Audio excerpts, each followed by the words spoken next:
ចង់កាត់សក់ទេតែមិនដឹងធ្វើម៉េចម្នាក់ឲ្យតែឃើញខ្ញុំហៅខ្ញុំមីង៉ារាល់តែដងអញព្រមតែឲ្យខ្ញុំស្រក់ដាក់សោះហ្នឹងមកច្រឡំអញណាចឹងបានថាអារស់រេពេកក៏មានបញ្ហាមិនដឹងខ្លួនដែរ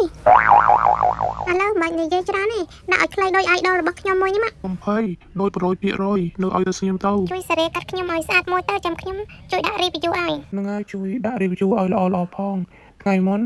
គេដាក់ review មកហូបអត់ឆ្ងាញ់ទេឯងបើហាងកាត់សក់សោះចឹងមិនថាហ្នឹងកុំសូវជឿលើ review នឹងខ្លាំងពេកហើយសក់ខ្ញុំប៉ុណ្ណឹងហ្នឹងជាងយកប្រហែលដែរ$12តែបើកោតងោ free ហើយទឹកដល់ខែហ្នឹងដឹងតកអើយមកពីសបោកំងនឹកខ្ញុំខ្លាំងពេកតិចចំណាំថាកូវីដអីចុះបានអីគេមិននឹកបើជពាក់លុយគេសន្យាខែនឹងសងអត់ព្រមសងគេណា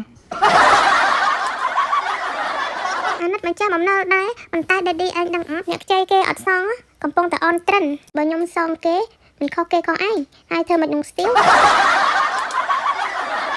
ពាក់គេសន្យាតែ2ខែដល់ពេលសងគេរលថាអនត្រិន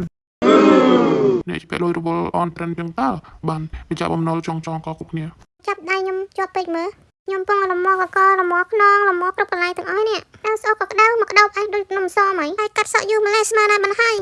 ទៅនៅមិនសៀងប្រយ័ត្នខុសម៉ូតប្រាប់ហើយនៅតែមិនជឿឥឡូវចេញម៉ូត Grandma បដ ாய்